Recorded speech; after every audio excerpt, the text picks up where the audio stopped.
Kemudian Gus Dur yang menyatakan, Habib Rizik bagaimana kalau satu saat nanti kita dialog? Saya jawab, baik Gus, nanti saya kumpulkan seluruh para pendiri dan tokoh FPI. Gus boleh kumpulkan semua pimpinan daripada PMBNU yang ada, ayo kita duduk bareng. Gus boleh, pokoknya Gus Dur boleh bicara, mau 2 jam 3 jam kami siap dengarkan. Tapi nanti setelah itu Gus Dur juga mesti dengarkan saya bicara. Kita gantian. Dan beliau berdiri langsung ajukan tangan, sepakat Habib Rizik, kita selamat.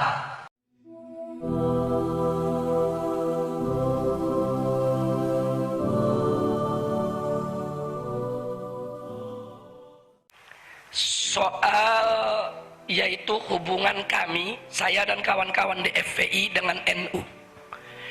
Perlu diketahui bahwa para pendiri FPI ini dari kalangan habaib dan kiai di Jakarta semuanya merupakan keluarga besar NU. Semuanya merupakan keluarga besar NU. Sehingga secara prinsip, apakah itu akidah maupun syariat, FPI dengan NU tidak berbeda. Oleh karenanya di dalam anggaran dasar FPI dituangkan bahwa FPI adalah organisasi Islam yang berasaskan Islam, berakidahkan Asy'ariyah dan bermadhab fikih Syafi'i. Itu dituangkan dalam anggaran dasar. Dan itu kesepakatan pendiri, tidak boleh diubah sampai kapanpun juga. Itu pertama yang perlu saya sampaikan. Yang kedua, sejak kami berdiri sampai hari ini, hubungan kami dengan NU sangat baik. Sekali lagi, saya bicara dalam tataran organisasi, di pusat maupun di daerah. Tapi memang kita tidak pungkiri, ada perbedaan-perbedaan pendapat yang terjadi antara kami dengan tokoh-tokoh NU, bukan dengan NU. Tolong dibedakan. Dulu saya pernah berseberangan pemikiran dengan Gus Dur. Ya, itu sudah berlalu, sudah selesai. Cuman sekarang ini orang ungkit-ungkit lagi. Padahal orangnya sudah meninggal dunia, saudara, terus diungkit-ungkit lagi di tengah masyarakat. Tujuannya apa? Tujuannya jelas, untuk mengadu domba kita. Jadi mafat-fat. Apa yang sudah berlalu, berlalu. Dulu saya berseberangan pemikiran dengan Gus Dur dalam konteks apa? Konteks sekularisme, konsep pluralisme, konsep liberalisme. Dan saya pernah bertemu dengan Gus Dur di kantornya atas usulan daripada Kiai Haji Hasyim Muzadi. Saya temui beliau, kita bertemu, kita duduk bareng. Kemudian Gus Dur yang menyatakan, Habib Rizik bagaimana kalau satu saat nanti kita dialog? Saya jawab, baik Gus, nanti saya kumpulkan seluruh para pendiri dan tokoh FPI. Gus boleh kumpulkan semua pimpinan daripada PMBNU yang ada, ayo kita duduk bareng. Gus boleh, pokoknya Gus Dur boleh bicara, mau 2 jam 3 jam kami siap dengarkan. Tapi nanti setelah itu Gus Dur juga mesti dengarkan saya bicara. Kita gantian. Dan beliau berdiri langsung ajukan tangan, sepakat Habib Rizik, kita selamat. Nah, ini kejadian di kantor Gus Dur. Tapi sayang sejuta sayang, sebelum kami sempat mewujudkan pertemuan dialog tersebut, akhirnya beliau sakit dan beliau meninggal dunia. Tapi keinginan-keinginan ini tetap kita junjung tinggi. Makanya hubungan saya dengan Gus Solah sampai hari ini sangat baik. Apalagi dengan almarhum Kiai Haji Hasyim Muzadi. Kiai Haji Hasyim Muzadi sudah saya anggap bukan hanya sebagai sahabat, tapi sebagai orang tua, sebagai guru.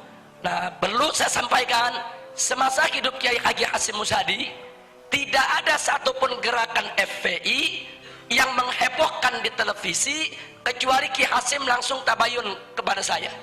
Kadang-kadang malam itu beliau langsung telepon, Habib Rizik, ini ada kejadian begini melibatkan FPI, itu bagaimana ceritanya?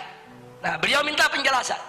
Nah, kadang-kadang saya dipanggil, Habib Rizik besok bisa gak datang ke kantor PBNU, kita mau dengar. Saya nggak mau dengar dari orang lain.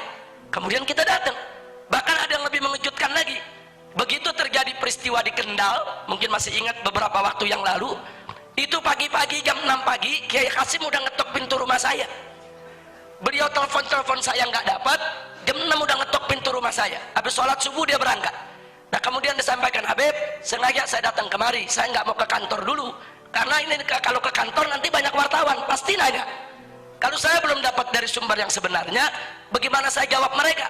Duduk di rumah, sarapan di rumah, kita jelaskan apa yang terjadi. Itulah sosok almarhum Kiai Haji Hasyim Muzadi.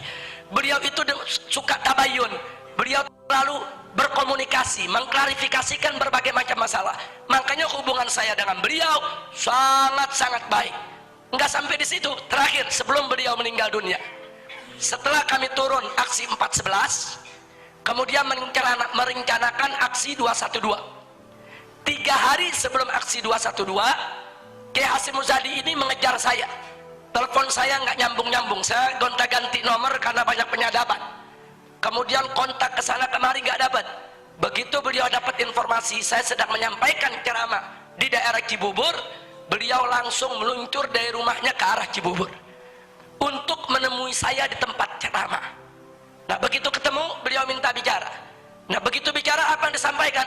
Nah, disampaikan semua, Habib jangan mundur untuk menegakkan yang hak. Ini gerakan PKI di mana-mana sudah merajalela.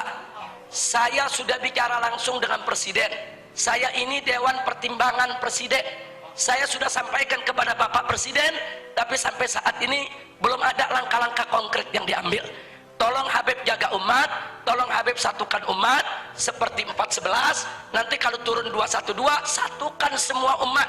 PKI tidak boleh dibiarkan untuk bangkit kembali. Itu amanat beliau ya kawan, kita terima. Nah jadi sekali lagi saya katakan, hubungan FPI dengan NU ini hubungan ibarat hubungan anak dengan orang tua, saudara. Nggak ada yang aneh dalam hubungan itu, saudara.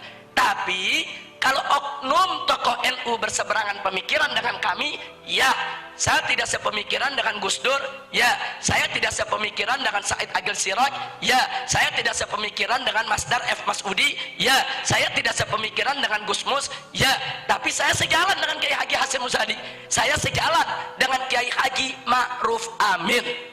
Bahkan Kiai Haji Ma'ruf Amin manggil saya ke MUI. Begitu saya datang ke MUI, saya dijabat tangan, Habib Rizik, ini kasus Ahok harus dikawal sampai tuntas. Beliau yang amanatkan kepada saya. Nah beliau selain ketua umum MUI, beliau juga Rais Am Nahdlatul Ulama. Saudara, jadi siapa bilang kami punya permusuhan dengan NU? Tidak.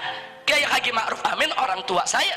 Bahkan beliau yang memberikan amanat kepada saya, ini kasus Ahok jangan sampai ditinggal. Habib Rizik harus tuntaskan ini kasus. Nah jadi sekali lagi karena itu saya diberi semangat oleh orang tua, diberi semangat oleh Kiai Haji Ma'ruf Amin, sampai hari ini kasus Ahok tetap kita kawal. Setiap sidang tetap kita kerahkan umat untuk menjaga sidang tersebut. Nah menyangkut pertanyaan tadi soal sidang tersebut, doakan saja Pak Kiai, insya Allah melawan Ahok ini kita harus menang di medsos, harus menang di pilkada, harus menang di pengadilan. Nah jadi artinya kita akan berusaha semaksimal mungkin untuk memenangkan pertempuran tersebut.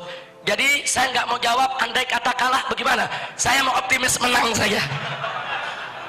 Saya mau optimis menang saja. Insya Allah umat Islam diberikan kemenangan. Amin ya Rabbal Alamin. Nah kemudian pertanyaan yang berikutnya tadi dari kiai kita soal infiltrasi PKI penyusupan. Jadi percis yang kiai tanyakan itu, itulah yang disampaikan oleh Kiai Haji Hasyim Muzadi kepada saya. Bahkan beliau mengatakan, Habib hati-hati, tolong FPI dijaga, jangan sampai ada penyusup-penyusup yang memang ingin mengadu domba kita, menghancurkan kita, nanti mereka masuk ke ormas-ormas Islam yang ada. Jadi artinya kecurigaan Pak Kiai itu sebetulnya termasuk yang diwaspadai oleh Kiai Haji Hasyim Muzadi, bahkan menjadi amanat beliau sebelum beliau wafat. Jadi memang kita mesti waspada dari segala bentuk infiltrasi tersebut. Nah kemudian mengenai Muhammad Syafi'i Antonio, jadi betul kami dari GNPF MUI, Gerakan Nasional Pengawal Fatwa MUI, melakukan pertemuan pakar ekonomi di Jakarta. Hampir 300 pakar ekonomi kami satukan, mereka punya semangat yang sama untuk membangun ekonomi umat. Nah akhirnya disepakatilah kita bentuk Koperasi Syariah 212 dan yang disetujui sebagai pimpinannya adalah Muhammad Antonio Safi'i yang juga didampingi oleh Ihsanuddin Nursi, juga Bapak Anggito Abimanyu. Jadi mereka-mereka yang mengelola daripada koperasi syariat tersebut. Tapi ada hal yang menarik. Sebulan yang lalu Kiai Haji Ma'ruf Amin menyampaikan kepada saya bahwa beliau juga ingin melakukan satu revolusi ekonomi di tengah umat Islam, dan itu sudah mulai beliau cetuskan pada saat pertemuan di Pati, Jawa Timur kemarin ini. Jadi beliau menginginkan supaya pondok-pondok pesantren NU yang ada di seluruh Indonesia ini betul-betul punya koperasi syariat yang kuat. Nah, jadi jaringan pesantren itu kalau disatukan itu luar biasa, luar biasa. Nah, jadi beliau juga kemarin mengajak saya untuk mengumpulkan pakar-pakar ekonomi yang ada di Koperasi Syariat 212, bagaimana untuk merumuskan supaya pesantren juga ke depan punya koperasi yang khusus, yang kuat, supaya pesantren tidak ada lagi yang terbengkalai. Nggak ada lagi pesantren yang ustadznya dapurnya nggak ngebul, yang ustadznya nggak bisa makan. Nah, ini semua mesti kita pikirkan. Melalui koperasi semua ustadz bisa sejahtera secara halalan thayyiban. Nah, saya mendukung apa yang diinginkan oleh Kiai Haji Ma'ruf Amin, dan kita ke depan yaitu akan bekerja sama untuk menggerakkan umat di mana-mana agar pondok-pondok pesantren juga punya koperasi yang kuat. Beberapa pondok pesantren sudah punya koperasi bagus, seperti Sidagiri umpamanya. Itu luar biasa pondok pesantrennya. Nah, jadi koperasi pesantren Sidagiri itu patut untuk menjadi contoh buat pesantren-pesantren yang lain. Pesantrennya itu kuat, bagus, kemudian merata, dan anggotanya juga begitu banyak. Bahkan sampai dana yang dikumpulkan itu udah mencapai ratusan miliar. Nah, karena itu luar biasa, bahkan katanya sudah triliun. Nah, karena itu sekali lagi saya pikir masih banyak. Ada pesantren di Gontor, ada pesantren di Sidagiri, ada pesantren NU maupun yang lainnya yang besar-besar, itu sudah jalan ekonominya. Nah, insya Allah ke depan ekonomi ini akan semakin bangkit lagi. Amin ya rabbal alamin. Baik, saya pikir itu yang bisa saya sampaikan. Saya terima kasih banyak atas semua pertanyaan yang diajukan, dan mudah-mudahan tabligh akbar siang ini akan berjalan lancar di Islamic Center Kuningan. Dan terima kasih kepada Bapak Bupati yang mau hadir bersama kita di tempat ini. Jazakumullahu khairal jaza, sehingga beliau bisa mendengar langsung apa yang kita sampaikan, sehingga tidak mendengar dari orang konon katanya. Insya Allah persepsi kita tidak akan salah dan kita tidak gagal paham. Nah, itu saja yang bisa saya sampaikan. Terima kasih secara khusus kepada Habib Guresh Baharun yang telah menjadi tuan rumah pada hari ini. Kita doakan agar beliau panjang umur dalam taat dan ibadah, sehat walafiat, agar pondok pesantren yang dibangun oleh beliau ini menjadi mahadan solehan thayyiban mubarakan, agar beliau dikaruniakan anak keturunan yang solehin dan solehat, agar segenap santri-santri beliau dijadikan sebagai generasi umat yang bermanfaat bagi agama, bangsa dan negara, dunia dan akhirat. Amin ya rabbal alamin. Begitu juga kita doakan yaitu saudara kandung kakak daripada Habib Guresh, yaitu Habib Mikdad Baharun, juga para habaib yang lainnya, begitu juga para kiai-kiai, para ustadz, para guru yang hadir tempat ini, agar senantiasa diberikan kekuatan istiqamah di jalan Allah, dimudahkan segala kesulitannya, dilapangkan segala kesempitannya, disembuhkan segala penyakitnya, diharmoniskan rumah tangganya, dimakmurkan dakwahnya, dibahagiakan dari dunia hingga akhiratnya. Ala hadhihi niyyah wa likulli niyatin salihah wa ila hadratin nabiyil mustafa sallallahu alaihi wasallam bisirril Fatihah.